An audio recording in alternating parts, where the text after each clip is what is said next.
Re:Zero, Arc 8, Chapter 10, No One Can Be Alone. Fainting and sleeping, while both were the same disruption of consciousness, how were they different? Surely, Subaru, who was probably one of the world's leading experts on fainting and loss of consciousness, did not understand how the two were different. What he could say for sure was that if both fainting and sleeping had the effect of resting the body, then it seemed to him that fainting had only about half that effect. It may have been just a matter of feeling, but that was how he felt. That was definitely because, unlike sleeping, in fainting, the feelings of the people around oneself were too different. If one had no connection with anyone else, and no one was worried about them, maybe there was no difference between fainting and sleeping. However, Subaru, his eyelids trembled, and a weak sigh leaped from his throat. With such a frail and helpless gesture, while bringing himself back to reality, Natsuki Subaru slowly awoke from the darkness. Subaru raised his face from the shore of reality he had pulled himself to, and for a moment, he forgot to catch his breath. What came into his view was an unfamiliar ceiling. How many times had he woken up in an unknown place like this and used his head to try to find out where he was? However, what would normally be a solitary task was not so this time. Beatrice, oh, you finally woke up, I suppose. Subaru is such a hopeless oversleeper. In fact, Subaru, Beatrice, a familiar, lovely face filled in Subaru's view of the unfamiliar ceiling. Beatrice, with her drooping eyebrows and pale-colored eyes, was looking at Subaru. She was the girl who had probably shared the most waking moments with him. And, when Beatrice entered Subaru's field of vision, he realized that his hand, which seemed to be lying in bed, was being held, and his lips loosened. Subaru, by some chance, did you hold my hand this whole time? Beatrice, of course, I suppose. Betty is Subaru's partner, in fact. Besides, Subaru tends to go everywhere too much on his own, I suppose. If you don't like being chained up, then holding hands is the most effective way to keep you in check. In fact, Subaru, as expected, you really understand my personality well. Subaru could only chuckle at Beatrice's pouting face, as he could not come up with a retort. Subaru always found a way to do what needed to be done, even if he was chained up, but it was always heartbreaking to release a hand that had been held. Subaru was sensitive to pain, so that was the most effective way to keep him from leaving. Subaru, so where are we? Right now, what are we doing? Beatrice, calm down. Subaru, I suppose. It is understandable that you want to be concerned about a lot of things, but more importantly first, look around you. In fact, Subaru, around me? Beatrice put her finger to her lips and feigned seriousness at Subaru, who wanted to know what was going on. Subaru, who had been feeling restless and impatient, was stopped in his tracks and made to blink as he followed Beatrice's advice to look around at things other than her and the ceiling. And then, he sucked in his breath. Around himself, resting on his bed, he saw many people snoring. Subaru, the cabin was not spacious at all. With only the one bed that Subaru was sleeping on, it took up half of the cabin's space. Within that cabin, there were more than 10 people packed tightly into it. In addition, it was an unthinkable assembly. Subaru, Tanza and Garfield? And Hyan and the guys and Louis and even Otakata. Beatrice, that's not all, I suppose. Betty may have won one hand, but the other. Being told this, with Subaru not only having his right hand clasped by Betty, he turned towards his left hand and realized it was also being grasped. There they were, tightly clutching his hand, sleeping with their upper bodies stretched out on the bed. Subaru, Petra, with a large ribbon fastened on her head. Even the little girl's sleeping face was adorable. Generally, how many hardships and rough patches had she overcome in order to hold his hand? He was not familiar with Petra's traveling clothes, which were covered in dirt, filled with the concerns that a little girl had about being stylish. To be in that condition, it was proof that she had finally managed to arrive here. Beatrice, but the hardest thing that Petra had to do, it would have been seizing the chance to hold Subaru's hand. In fact, it was a struggle for everyone, I suppose. Subaru, hey, you're saying everyone wanted to hold my hand while I was sleeping? No matter how you say it, something that's stupid is. Beatrice, it is not stupid, in fact. Subaru almost laughed at this joke, but Beatrice's quiet voice stopped him. Subaru's eyes opened wide as Beatrice raised her tightly clenched hand and pointed it out to him. Beatrice, everyone, we were all really worried about Subaru, I suppose. If holding Subaru's hand would help you, then even if it's just that we're ready to do anything, in fact, Subaru, Beatrice, just a little, Subaru should be more aware of how big his presence is, I suppose. For a long time, that's what Betty has been telling you over and over again. In fact, quiet, the tone of her voice sounded somewhat dismayed, but Beatrice's words were filled with far too much compassion. To say something like that with those eyes and voice, it was impossible for him to disregard it. Even Subaru did not presume to think he didn't have an impact on everyone around him, nor that he should not be held dear. However, Subaru, just because I shrank, everyone's become too overprotective. I don't know about that. For me, rather than the overprotectiveness of those around him, shouldn't Natsuki-san first reflect on his shrinkage? Subaru, Suddenly, Subaru's shoulders jumped at the voice he heard. The voice unexpectedly jumped in, coming from the entrance of the narrow cabin, and examining the expression of the one slid the door open, and even his soft features were ever so great to see. Goddamit. Subaru, Otto, yes, it's me, but please be quiet. Please consider Petra-chan's and Garfield's feelings. Subaru, their feelings. Otto, it was like this, they are waiting for Natsuki-san to wake up, you know? Of course, it was because they wanted to be the first to speak with the awakened Natsuki-san.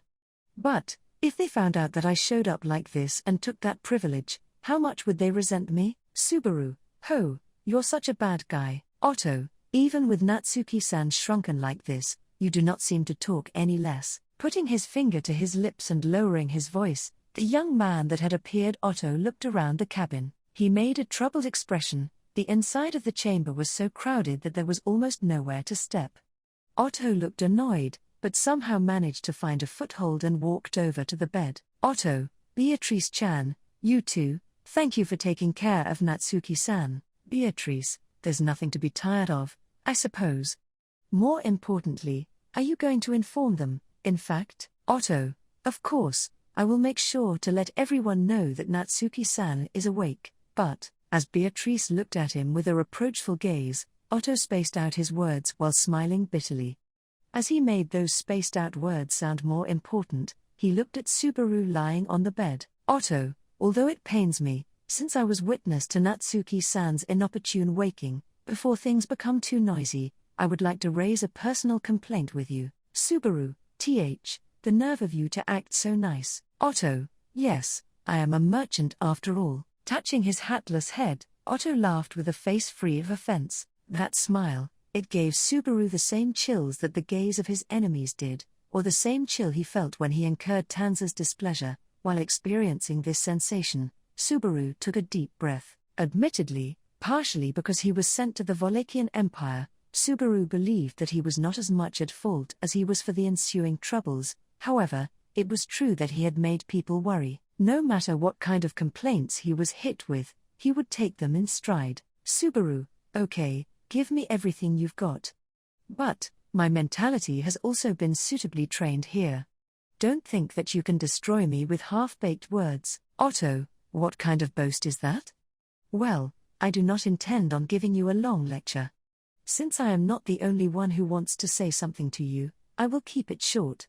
Natsuki-san. Subaru, yeah? Otto, I am glad that you were able to safely reunite with us.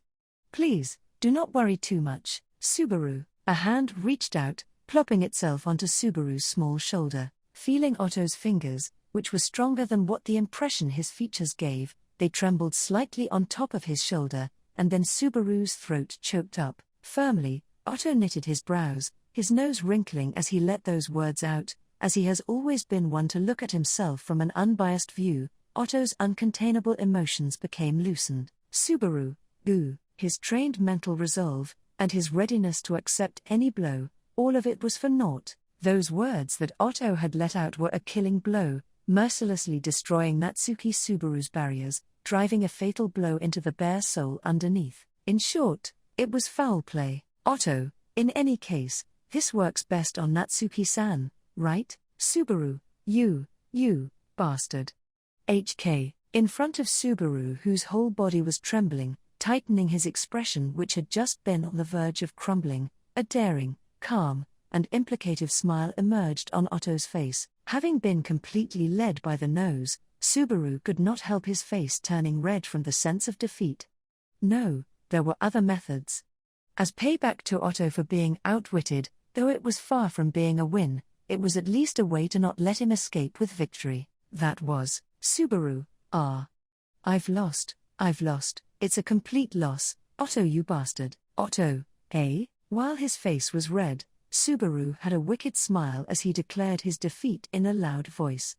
The second he heard this, Otto's face turned pale and he shouted. At that, with Subaru and Otto's back and forth argument echoing within the confines of the cabin, naturally, one by one his sleeping companions heard them. No, rather the sleeping lion pack began to wake up, and like that, with joy and reproach, there was an eruption of feelings of joy and sorrow. Inside of that noisy cabin, beside the troubled Subaru and Otto, Beatrice watched it from beginning to end with her chin resting on her hands. Beatrice, good grief, they all act far too much like children, I suppose. Saying this, with the attitude of a lone bystander, she looked over this scene with affection. The simultaneous evacuation of the citizens from the imperial capital Lupagana. That was a matter of great importance that had begun while Subaru was unconscious, and among the large group engaged in that, Subaru had woken up in the cabin of a dragon carriage allocated to the transportation of important individuals. Pulled by a great number of ground dragons, it was a mobile sleeping quarter, an extraordinary product that could be used for both evacuation and recuperation. With such august treatment, it seemed Subaru had been taken out from the imperial capital. Hyan, bro. I'm real glad you're safe. When the power left my body along the way, I got real damn worried. Not knowing what might have happened to ya. Whites, I wouldn't care if the bearded bastard died, but if we lose you, the battalion be finished. If you're on the verge of death, use me or anyone else as a shield. Idra, Whites, his phrasing bothers me, but I agree. Schwartz, I am truly glad that you've returned. Both as a member of the battalion, and as my own individual. Those were the reactions of the ones firmly within the group that had been waiting for Subaru to wake up, of the three in his unit who had accompanied him since the Gladiator Island, of Hyan, Whites, and Idra. Regardless of Idra, who had gone with him during the battle, Hyan and Whites must have been especially worried, having gone off separately. That was not the only reason that he had to apologize to those three. Subaru, my bad. Because I fainted, everyone's strengthening must have come undone. Whites, don't worry about that. Luckily, that only happened when we were already starting to evacuate. Hyan, that's right. The only one who nearly died from that being cut off was this skull-looking bastard. He was in the middle of supporting a crumbling pillar. If the governor hadn't been there, he would have been crushed to death. Whites, didn't I tell you not to speak of that? As usual, Whites' thoughtful concern for Subaru was ruined by Hyan's uncalled-for comment. Seeing the scenery of the quarreling duo, Idra shrugged his shoulders. In the midst of the imperial capital, with Corleonis having come undone, he, who should have been exposed to danger as a result. Idra, as White said, don't sweat it, Schwartz. From the moment that we decided to follow you, whatever would happen beyond that point would be our own responsibility. Subaru, but, Idra, and even if I say that, I know that you're the one who's gonna be worried. I'll leave the rest of the discussion to those girls who seem to have known you longer than we have. As always, Idra was good at wrapping up the conversation rationally. Thanks to this, Subaru, who could only make emotional objections, was silenced. Idra left the cabin with Hyan and Whites, who were still grappling with each other. Like that, as the three of them were leaving, a small figure was about to follow them. Subaru, Tanza, I sincerely apologize for not being of use at such a crucial time. I am truly glad that you have been able to return, Schwartz Summer. Despondently hanging her head, Tanza responded in a formal tone. Thinking back to the time when they were separated in the imperial capital, he could understand Tanza's regrets about her own lack of strength. However, that did not seem to be the only reason for her dispirited expression. Subaru, what's wrong? If something happened, Tanza. No, it is not something that I should talk to Schwartz-Sommer about right now. Please leisurely rest your body, and spend time with everyone. After a moment's hesitation, Tanza also exited the cabin without saying any more. He tried to reach out towards her frail back, but both of Subaru's hands were occupied. Still, Subaru's heart appealed to him, not wanting to leave Tanza alone, having made such a face. Within his heart, he firmly decided that he would definitely hear the reason for that face later. Then, Subaru, after seeing off those who had left the cabin earlier, what formulated in this moment, as if it had been eagerly waiting to call out to him, was a lively voice in the tone of silver bells, tenderly striking upon his eardrums. Subaru, a beat, was the time he needed to both react to that voice, and turn towards it. The uneasiness of having caused her to worry, or the embarrassment of not being able to face her, or some petty pride, such things had not been the reason. It was simply that Subaru genuinely needed to mentally prepare himself. After all, Subaru, Emilia, because, just by calling the other person's name out, Subaru's heart experienced a sweet, tingling sensation. At Subaru's call, filled with nervousness, the woman herself, Emilia, smiled softly. Emilia, I'm glad to finally see you again. Even so, even when you're this far away, you've made lots of friends, Subaru. I'm really relieved. Subaru, friends. Emilia, yes. After all, Subaru, everyone was really worried about you, and never left your side. At Emilia's words, Subaru lowered his head, remembering the state of the cabin up until a moment ago. No matter how large Subaru's feelings about causing them worry had been, whenever he was told it was a bad habit of his, he felt bad about it. But, Subaru, I'm such a lucky guy. Emilia, that's definitely true. But I want Subaru to be more and more happy, so this tiny amount is not enough at all. Subaru, even after all the good you've done for me. Emilia, so, when Subaru does something for me, does he ever feel satisfied that it's enough? Emilia tilted her head, and while she felt her beautiful, silver hair cascade down her slender shoulders, Subaru was at a loss for words, completely cornered. She was right. When he wanted to do something for the people he loved, he never thought if what he was doing was enough, but rather he thought if there was more that he could do. Seeing Subaru's reaction, Emilia smiled and said, he. Emilia, what do you think? I'm not wrong, am I? My knight, Subaru, yup. You've grown so much while I've been away, and I'm so proud of you, but I've missed you, Emilia. Emilia, Subaru, no, it's Emilia Tan. When asked again, Subaru recalled that long-forgotten name he called her. Yes, that was what Subaru called the girl who was so important, so precious, so dear, and that he got his heart all messed up when he thought about her. As soon as he called Emilia that name, a feeling of harmony quickly overcame him. While Subaru was reflecting on that feeling, Petra, Emilia Nisama. It's about time we had a chat with Subaru. The long-awaited, tender mood between Subaru and Emilia was interrupted by Petra, a young girl who asserted her presence by raising her small hand. Woken up after the earlier commotion, and afterwards not able to calmly celebrate the reunion due to the chaos that had followed, Petra hungered for the chance to reunite while anger burned in her round eyes. Petra, we haven't been able to talk to Subaru properly yet. Except for Otto-san, who sneaked in. Otto, ugh. I was not trying to sneak in. Garfield, oh? Excuses, Otto-bro. What kind of excuses is he gonna tell? Ain't we all a little excited to hear?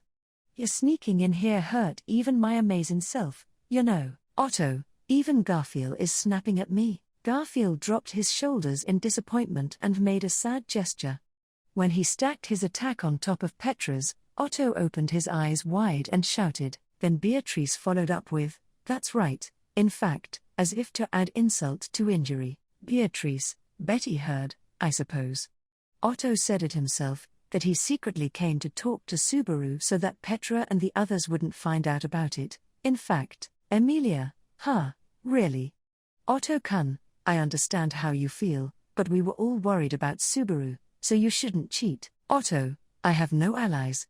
Rather than incurring a terrible loss, this hurts far worse. Being called out by the backstabbing Beatrice and by Emilia, who was reacting to it honestly, Otto clutched his chest and was vigorously punished for his deeds, while laughing at such a lively group of people. Frederica, despite Otto Sommer's bad habits, I am beyond glad that we were able to meet, since Emilia Sommer, Beatrice Sommer, and, of course, Petra were not in the least bit happy, said Frederica this softly. She, like Petra, was also dressed in a traveling outfit instead of a maid's uniform, which was a rare sight.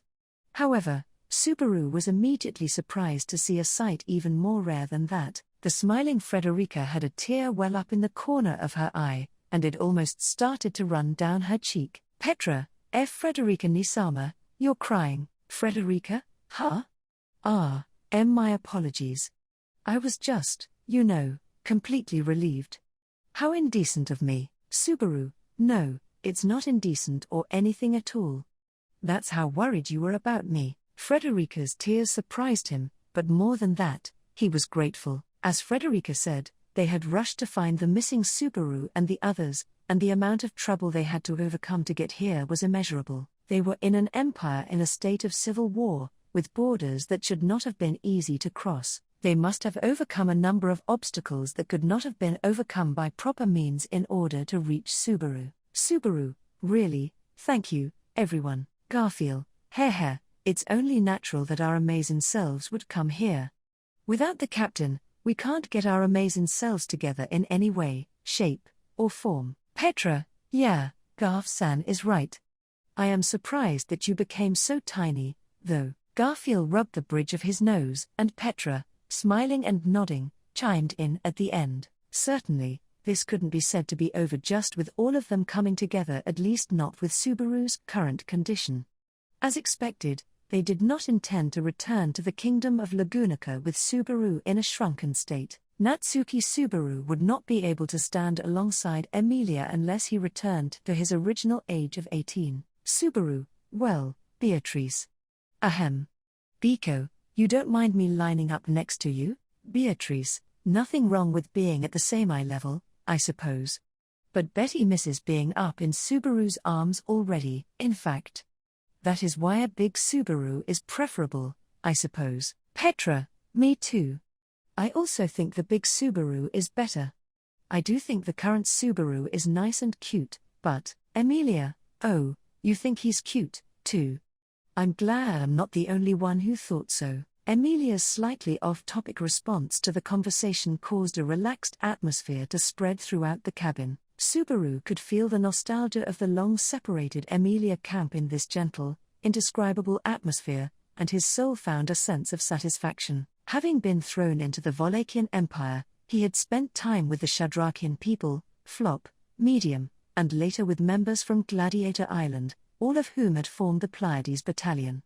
However, the atmosphere of this reunion was different from any of them. While everyone he had met was precious, the preciousness of this space, which had been kept away from him for so long, was something he took the time to appreciate. Subaru, but, as expected, guess Roswell or Ram couldn't come. No, it's already pretty bad just to have Emilia Tan here. Subaru gave a wry smile when he mentioned the faces that he did not see in the cabin. Meili was also not there, but it would be difficult for her to cross the border in order to accompany Emilia and the others due to her situation. In all likelihood, she stayed back at the mansion with Ram and Emilia, huh? No, you're wrong there. Ram and Roswell are here with us. They were really worried about you, Subaru. Subaru, what? Subaru's thoughts were shattered by Emilia's answer, who had a strange look on her face. Subaru's eyes widened in shock as Emilia's beautiful voice resonated in his head. Saying Ram and Roswell had come with them. The presence of Roswell was a tremendous surprise, but that was put aside for now, because the problem was not Roswell. Subaru, Ram, she's here, too. Petra, she's here. Ram Nisama was also worried about you, Subaru. Just don't mention that to her, okay? Subaru, I won't. I won't mention it, but that's not what I'm talking about. Shaking his head, Petra's words made Subaru's brain fire off. What he was talking about was that Ram being here meant. Subaru, did she already meet with Ram? Emilia, as soon as Subaru asked the question, Everyone's expression except for Subaru's suddenly became tense. That reaction was what Subaru had feared the most. Emilia and the others' reactions, which were of the "I forgot to tell Subaru" variety, told him that it had happened while Subaru was sleeping. The reunion of the separated sisters, Ram and Rem. Subaru, wah. I so wanted to be Thea. Emilia, sorry, Subaru, but we wanted them to see each other as soon as possible. Subaru, I know, I'm such a damn idiot. HK, covering his face with his hands, Subaru exclaimed about his own stupidity for having missed the historic moment. Emilia and others tried hard to comfort Subaru, but this was no one's fault, and Subaru's wounds would remain unhealed. If pressed to say, it was Subaru who was the most at fault for having slept during such a critical moment. Even so, Subaru, how was it? Both of their reactions, Emilia, well, they were a little hesitant at first. But it felt really special. I even cried a little, too. Subaru, gra. Beatrice, Emilia. You need to elaborate more, in fact. Subaru is pitiable, I suppose. Emilia, right. I'm sorry. Even so, the frustration did not abate in the slightest, so Subaru's frustration stayed in full. As Subaru shed tears of frustration, he realized once again how much he hated the fact that when he was about to really cry, this childish body could not hold back the tears. Rem, right in front of her, from behind the door she was about to reach for, she heard a powerful, loud shout. The bellowing voice and its contents stopped Rem from moving, and her mind was racked with hesitation, her shapely eyebrows furrowing together, wondering what to do. Louis, you? Oh, Rem, I'm sorry, Louis-chan, I know you want to see him. Right beside Rem, Louis, hugging her around the waist, looked up at her curiously. When the unconscious Subaru woke up, Louis wanted to talk to Subaru herself, but she held back and rushed to Rem's side. Then, she took her by the hand and led her to Subaru's sleeping quarters. Rem, the voices coming from inside the cabin belonged to Subaru and his companions. Putting it like that, it may have sounded like an outsider's matter, but it seemed that these friends were also closely related to Rem. Like with Subaru, Rem did not really feel a connection with them. Rem, they're not bad people at all, I know that. The group, led by Emilia, who was the first person she had met among them, had come in search of both Rem and Subaru, and they were clearly considerate of their companions, full of action, and above all, good people. According to what she had heard, they came from the kingdom neighboring the empire, even though they were forbidden to cross over, and even participated in a civil war with which they had no connection. All of this was done to save Subaru, or rather, Subaru and Rem, who had been caught up in the empire's rebellion, in the same way that Rem could also not escape from this struggle in the empire. You can hear Barusu's rapacious voice. Rem gasped slightly as suddenly a voice called to her back while she was thinking. Instead of Rem, it was Louis, who was hugging her around the waist, who turned around to look at the other party.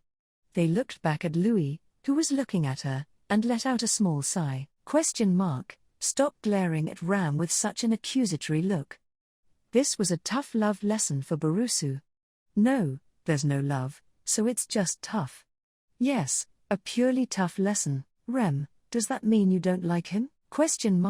There's no hate, just many opportunities for disdain. With that said, Rem also turned to the other party, who was slowly walking toward her, their shoes making a sound. She took a beat to turn around to look in that direction, as she needed to muster up the courage to look at the other person's face directly. After all, that face was familiar to Rem's, even though she had no memory of it. It was Rem, Ram-san. Ram, what a cold way to address Ram, considering she's ready to be called older sister. Rem, for me, everything was so sudden that, the woman who stood in front of her, clutching her elbows and puffing out her chest, Ram, that was how she referred to herself, and that was how she was referred to by those around her, bore a lot of resemblance to Rem herself. The differences were the color of her hair and eyes, and the overwhelming pressure of confidence overflowing within them. It seemed that she was Rem's older sister, who had no memory of her. To be honest, there was nothing to deny when one compared their facial features. The name of her older sister, which Subaru had told her many times before, must have been Ram. Above all else, What undeniably predominated Rem's mind was, Ram, whatever you think, Rem's heart will feel it, because Ram and Rem are sisters. Synesthesia doesn't lie, Rem, synesthesia, Ram, a sort of connection of the soul between twins. All along, Ram has felt Rem's presence. Is Rem different, Rem? Rem closed her lips at Ram, who narrowed her light crimson eyes as she asked directly. If asked whether Rem was different or not, then no, not at all. While she did not understand well that thing called synesthesia, inside Rem there was a very, very strong sensation that felt different. That was an overwhelming feeling of safety towards Ram, who she was supposedly meeting for the first time. Rem, but I'm afraid, Ram, afraid, Rem, to have such feelings about you, with whom I have only exchanged a few words in a short time. For Rem, who had lost her memory, Subaru and Louis were the only two people who were present at the moment her present self began.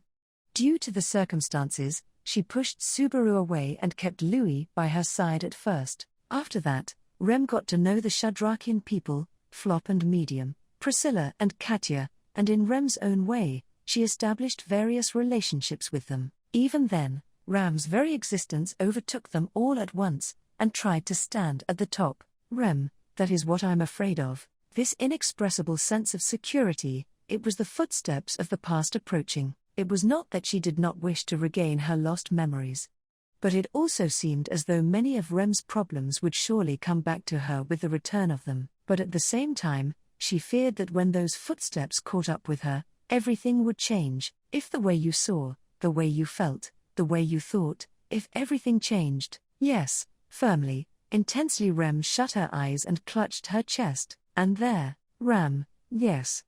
What a relief, Ram, huh? An unexpected voice was heard, and Rem opened her tightly shut eyelids to look up. Ram, who was clutching her elbows in front of Rem, stared at her, lowering the corners of her eyes slightly, wondering what she had just said. Ram is thinking the same as Rem.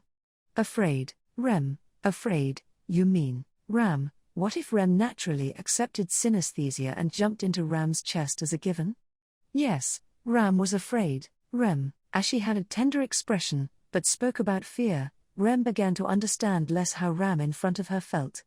No, that was not it. Understanding what she didn't understand was what confused her. Louis, you, suddenly, instead of Rem, whose eyes were swimming with confusion, it was Louis who groaned as she hugged her around the waist. Louis, glaring at Ram from below, was sensitive to the trembling in Rem's heart and sharpened her gaze as if to scold Ram for causing it. Meeting Louis's gaze, Ram's eyes narrowed slightly. Ram, trying to stand between Ram and Rem?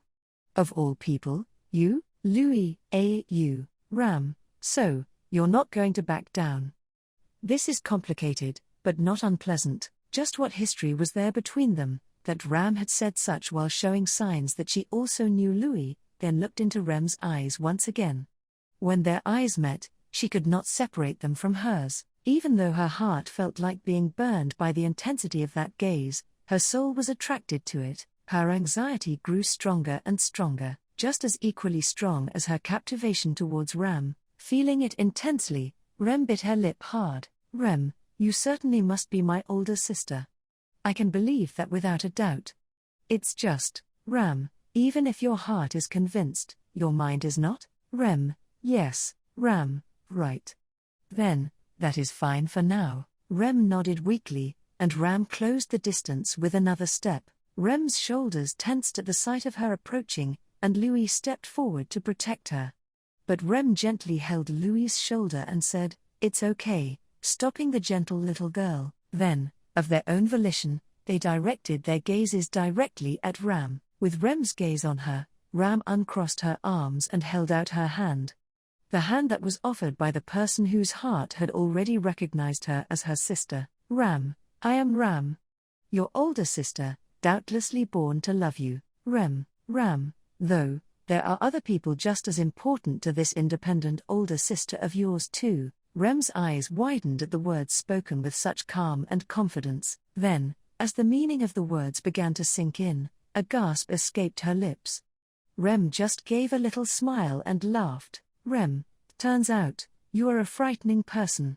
When I talk to you, I feel like my body just surrenders itself into this sense of security I feel. Ram, it cannot be helped. Ram is the kind of older sister you just want to put all your trust and love in. Rem, yes, Ram Neeson. Ram proudly puffed out her chest, her hand being timidly grasped by Rem, who at last had addressed her in that manner. Upon hearing that, Ram raised her eyebrows slightly. It had taken courage for Rem to address her as such, so that reaction was unexpected. Rem, Ram, as much as doing it like Barusu said annoys me, this sure doesn't feel comfortable. Rem, Ram, nay summer. Rem, huh? With Ram looking sour for an instant then continuing her few words, Rem widened her eyes. In response to Rem's reaction, Ram repeated herself once more, saying the same thing again. Ram, address Ram as nay summer. That feels the most comfortable. Rem, Ram, nay summer. Ram, the name is unnecessary. Rem, nay summer, doing exactly as she was told to, drawing ever closer to what Ram wished to be called. The latter shut her eyes tightly. Then, she pulled Rem's hand, the one she was gripping, towards herself. Rem stumbled around a bit on reflex, but came to have Ram gently catch her body from the front, embracing her, and continuing like that. Ram put her lips to Rem's ear, and, Ram, now Ram can clearly feel it. Ram is Rem's nay summer. Rem, I feel it too. Thus, as soon as she was embraced by her arms, what she had been afraid of overflowed from her. What she had dubbed a sense of security was an attraction to her soul, a love for Ram. Firmly, gently it engulfed even Rem, who was supposedly without memories. Ram, as much as it pains Ram to say it, but are you ready for this? Rem, ready. For what? Ram, ready to go inside. We need to show it off to Barusu, not to mention show it off to Emilia Summer and the others. We need to boast our sisterly love, that will alleviate any lingering worries. Due to Ram's words, Rem closed her eyes. Even now, be it Emilia and everyone else or Subaru as well, how she ought to face them and what expression she should have are questions for which she had not found an answer. But, at the very least, there were no doubts whatsoever about the feeling of Ram being her sister, about her feelings for Ram. Rem, yes, nay summer. Ram, like I thought, perhaps we should put that off until you call me that 100 times. Rem, nay summer. Ram, it's a joke. To the nodding Rem, Ram told a joke that had not sounded like a joke. Seeing such mischievous attitude from her sister filled Rem's heart with relief, even if for but a single moment, despite her own self-sense of urgency, despite the fact that they were in a situation that was otherwise a matter of the utmost urgency. Louis, wow. Rem, yes, I'm fine. And thank you, Louis-chan, for your concern. Louis had been standing by Rem's side the whole time, caught in the middle of Rem and Ram's dialogue. Relieving her of her fears with a smile, Rem gently stroked the head of the kind little girl. Then, with Louis in tow, Rem mustered up the courage to line up next to her sister, who had turned around halfway. Without stopping, Ram and her shared glances and nodded, and the two of them reached for the door before them and, Rem, pardon us. I could hear you making a lot of noise, even outside. Ram, it was a very Barusu-like yell, like many little animals put together, wasn't it? And so, the sisters both stepped into the cabin their companions were in. Subaru, ha. Feels like a huge weight's been lifted off my shoulders. Keenly sensing that a huge load had disappeared off of his chest, Subaru muttered so. That huge load on his chest, it had been the responsibility Subaru had needed to take upon himself with nobody else around to protect Rem. He would see that duty through, and make it so Ram, Emilia, and everyone else could meet her. In all honesty, however, upon learning that he had not been present for the reunion of the sisters, Ram and Rem, he had been struck with grief akin to that of the world ending. Subaru, if only I could have presented the two of them lined up side by side, like that. The demeanor of those two, visiting Subaru's cabin together, made him believe that it had at least not gone badly, even if he did not know exactly what sort of exchanges the two sisters had. Once Subaru grasped this, the frustration he had felt just before vanished, and a sense of relief washed over him. Finally, he had made it so that Rem and Ram could meet. He had made it so that Rem could meet with Emilia, with Beatrice, with everyone else. Just how much of that could be said to be due to Subaru's contributions, he did not know, but it had been done regardless. That Subaru himself had also been able to meet up with Emilia and the gang was a matter of great celebration. Subaru, although I'm still small, and Rem's memories aren't back yet. However, he could sense that the seeds of hope were budding. As far as the matter of Subaru's size went, it could be said that a way for it to be resolved could be seen in the near future, and assuredly, he would be able to find a way to restore Rem's memories. So, what came next was, Beatrice, is it really all right if you don't have Betty with you? In fact, Subaru, no, I'm not that composed at all, but that guy won't show his face with you around, Biko, so indulge my selfishness for just a while. Beatrice, if anything happens, call for Betty right away, I suppose.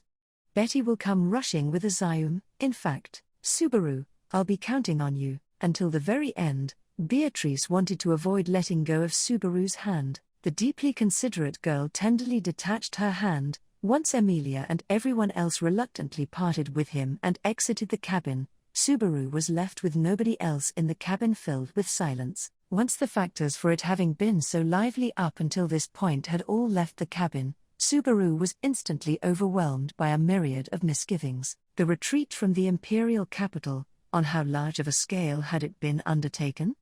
Had the origin of that horde of zombies been grasped? Was the relationship between the imperial army and the rebels improving? For what reason had Emilia and the others purposely only touched upon nothing but upbeat topics? What was the answer for Tanza's somber expression, and the events that had occurred just before, when Subaru had gone unconscious? How had they concluded? Subaru, even if you don't answer everything, can you at least answer around half of them? That would depend on how much you are willing to compromise. In the sleeping quarters bereft of people, Subaru's words, spoken as he raised his upper body from the bed, were answered by a figure that had likely been waiting for everyone to finish leaving. There was the sound of shoes stepping firmly, leisurely, on the floor in a dignified manner, punctuated by a posture which lacked any hesitation to make their presence known to those in the environs. Their deportment, the keen glint of their eyes, none of it deviated from his memory. And yet, they were markedly different in some way. That person, that black-haired man. Subaru fixedly stared at his handsome looks, and then, how eloquently shall you speak, Natsuki Subaru? O stargazer of the Dragon Kingdom. And thus, his black eyes pregnant with hostility, Vincent Volachia inquired so of Natsuki Subaru.